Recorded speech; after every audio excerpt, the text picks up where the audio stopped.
So thank you for this introduction. My name is Jérôme Delamare from EnerBee, and I will present you our technology and product which are based on piezomagnetic technology. So just a few seconds to present the company. The company is come from research in Grenoble in France. It was founded 3 years ago after some research on microtechnology and the piezomagnetism technology.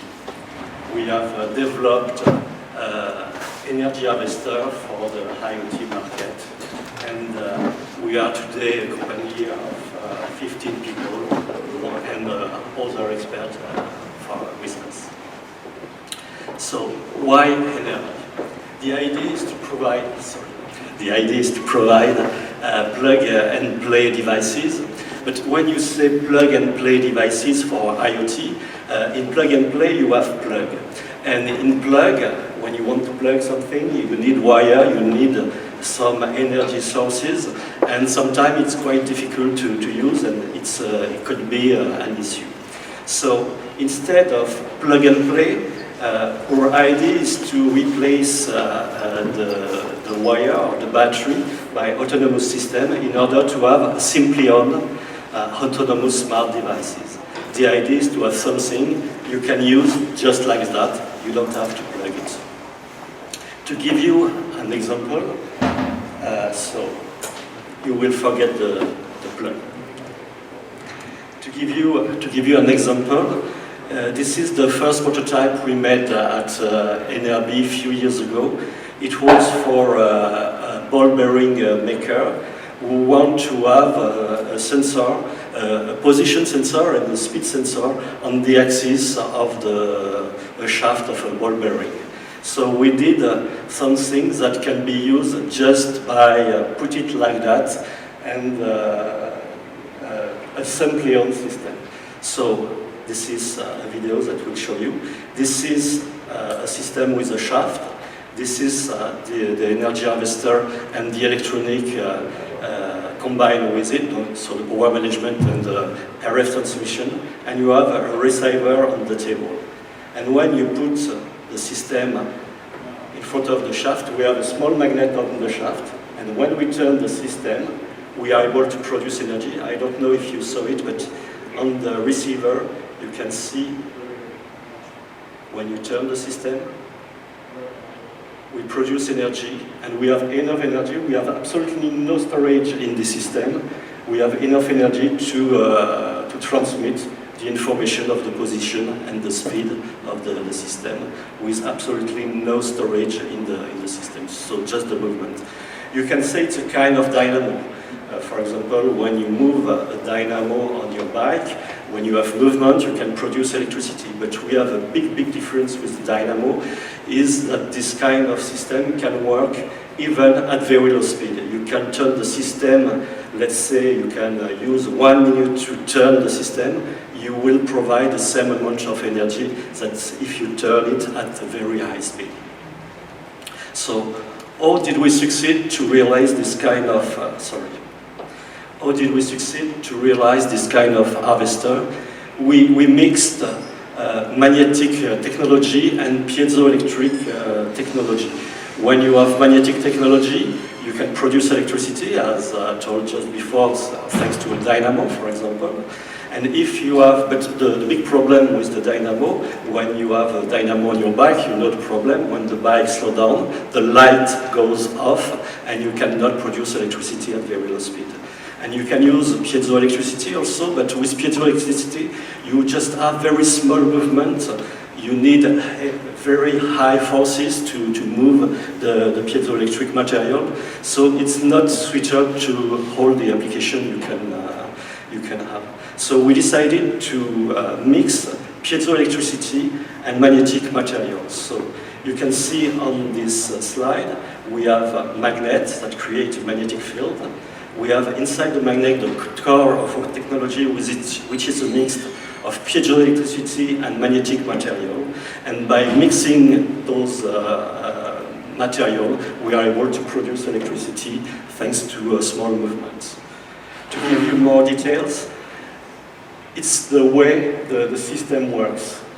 When you turn the magnets around the core of our harvester, you will deform, thanks to magnetic properties of the material, you will deform the layers of piezoelectric and magnetic material.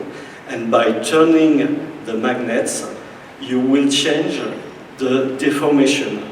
Imagine you have a deformation like that, and by turning the field, you will change the deformation, this kind of thing. You can, by rotation, have a different shape of the system.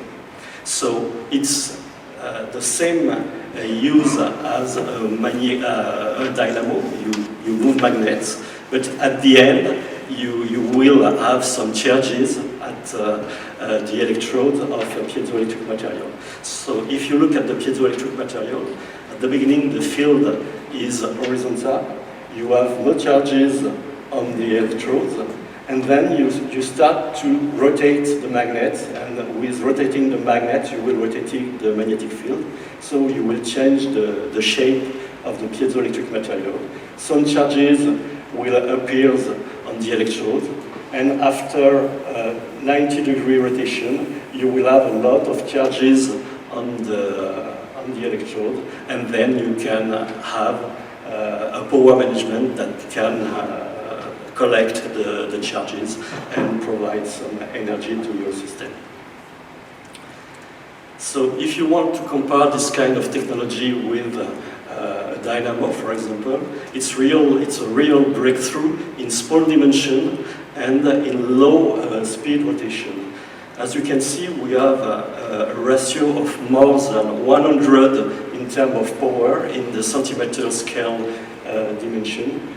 And more than that, when you have an inductive generation, a dynamo, you will not use it below a few hundred RPM. When the speed is very low at small dimension, you cannot produce enough voltage to use it for supplying electronics. But with our technology, you can use it up to 0.1 RPM if you want, or rotation per hour, it will work. So here is some pictures that give you the dimension of the system. The core of the harvester is about 1 centimeter diameter. It's the size of a 10-cent coin, sorry. And we need magnets around the system, and the magnets give you a total size of something about 25 millimeter.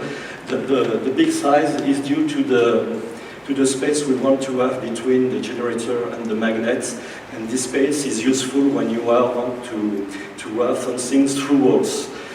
You can have the movement in one side of a wall, and the system, the core of the system in another side of a wall, and then you will have something that can be sealed and used in some harsh environment.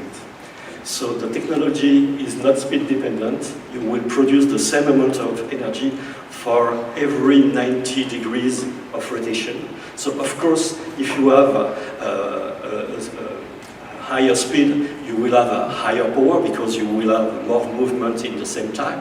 But in terms of energy, for one movement, we produce exactly the same amount of energy for one movement. And the torque is very low for this system. It's below 0.5 millinewton meter. So it means you can just touch it and it will turn. You have absolutely, I will not say absolutely, but you have very, very low running torque for this kind of system.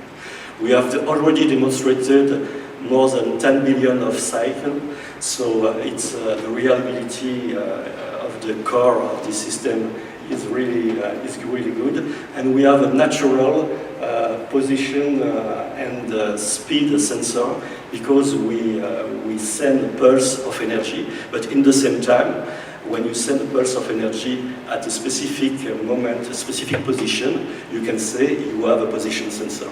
So thanks to the natural properties, we have also a sensor included in the harvester. So we can use it and produce and use the energy to have a wireless transmission. That was the case in the previous video with the transmission just after the movement, but we are also able to store the energy and to use it for more complex processing. And as I told you, it's contactless. You can use it through walls. So the key figure you can remain is that every quarter of turn you will produce about 100 microjoule. And if you turn with a different speed, for a very low speed, 10 RPM, 10 RPM is something that you will see at this speed. It's very low. You will produce about 60 microwatts, but if you go at higher speed, you will produce 20 milliwatts with no problem at 3000 RPM. You can go higher for the 10 billion cycle because it's a very long, it's a very high number. We run the system at more than 50,000 RPM, but let's say it's not the way we have to use this kind of system because at a very high speed, a dynamo is just enough to do the job. So it can be done, but perhaps not a lot of interest. So, as I told you at the beginning, we want to have something simply on.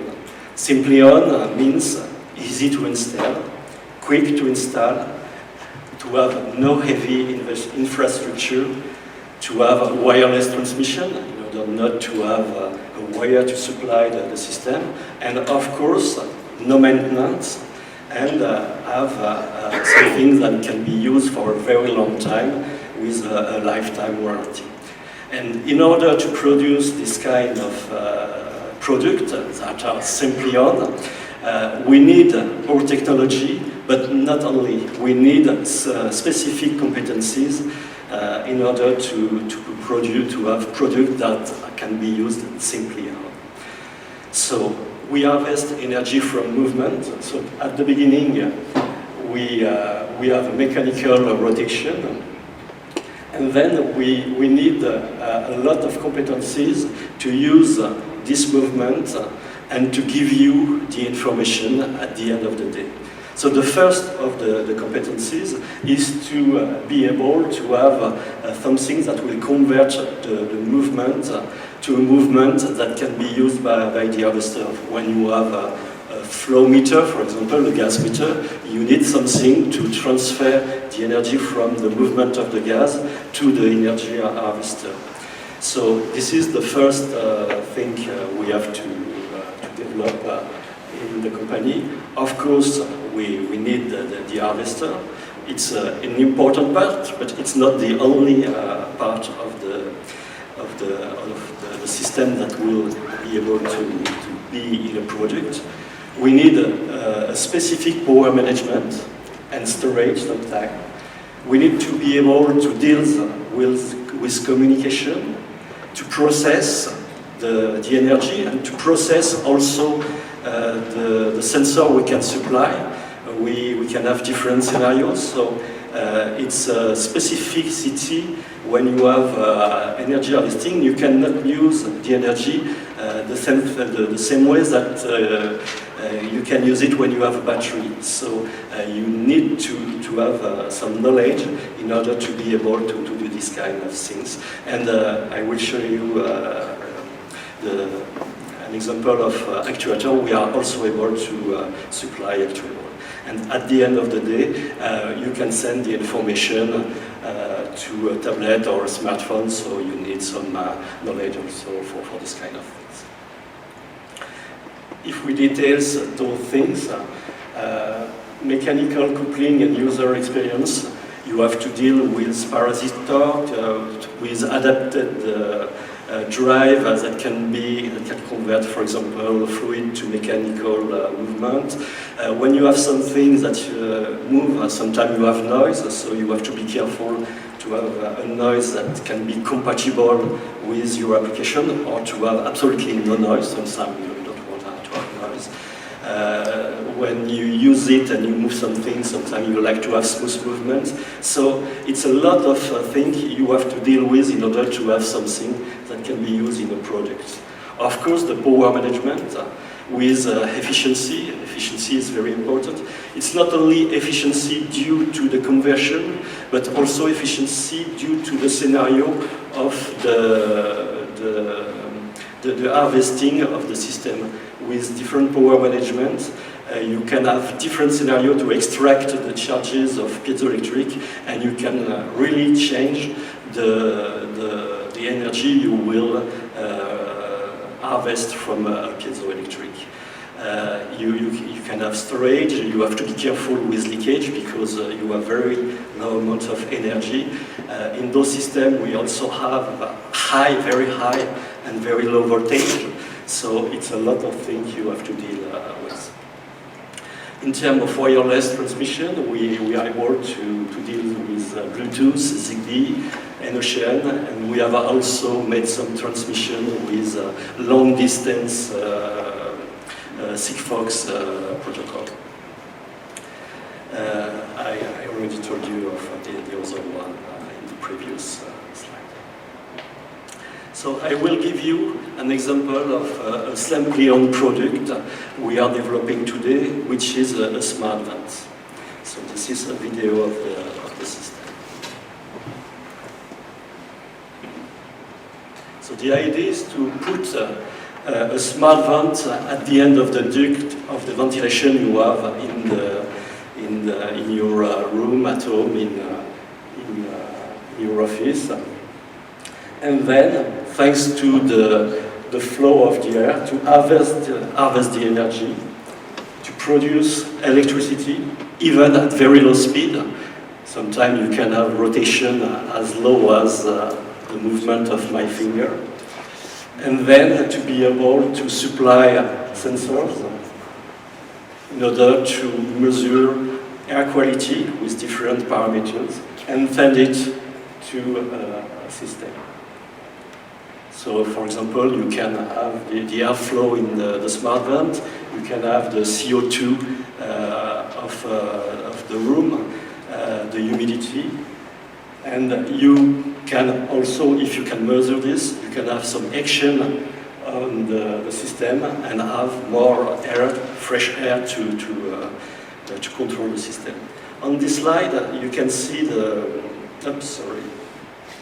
I will show you in the real life. So, today, I came with this smart vent and with a tablet that is recording the air quality since the beginning of the show this morning. So you can see on sorry, it's on the tablet, but you can see the CO2 variation since the morning, and we had very low CO2 in this room this morning. We had some presentation, and then the CO2 grow. We had some time for a break, the CO2 decrease, and now because there is a lot of people today, the CO2 is growing again. And to send the information to my laptop that is measuring, it's real measurement, I took this morning.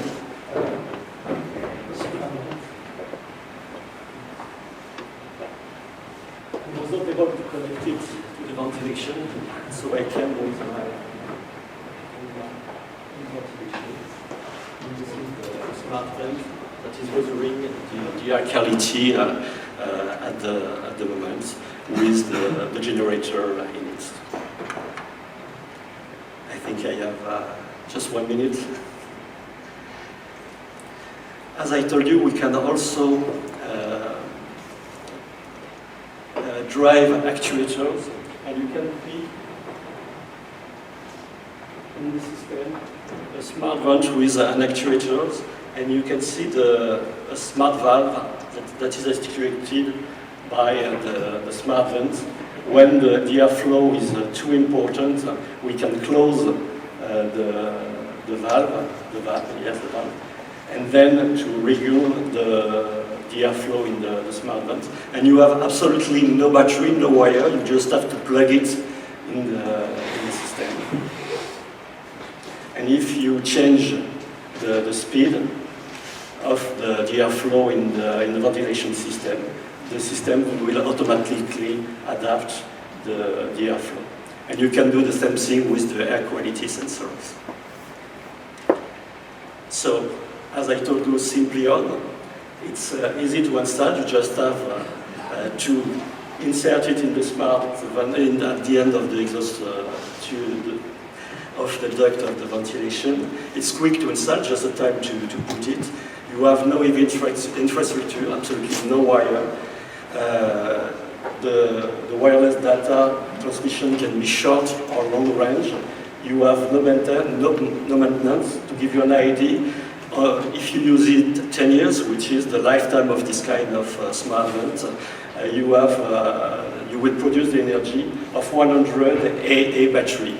So in terms of maintenance, you don't have to change them every month, for example.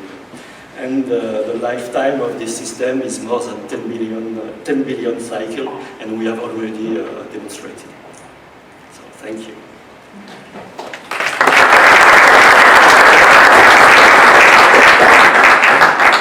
Do we have a quick question from the audience? Yes, please. I just wonder, when you have this magnet ring, and then inside is the magneto-resistive materials, how much is the force between these two? And how do you deal with it? So it's not magneto-resistive, it's a magnetostructive. You have deformation. It's the same properties as piezoelectricity. When you have a magnetic field, you will have a deformation. And to give you an idea of the forces, we can go to the limits of the stress of the material. So if you have a piezoelectric material, you can go to the limits of the piezoelectric material, and depending of the suppliers, let's say it's about 40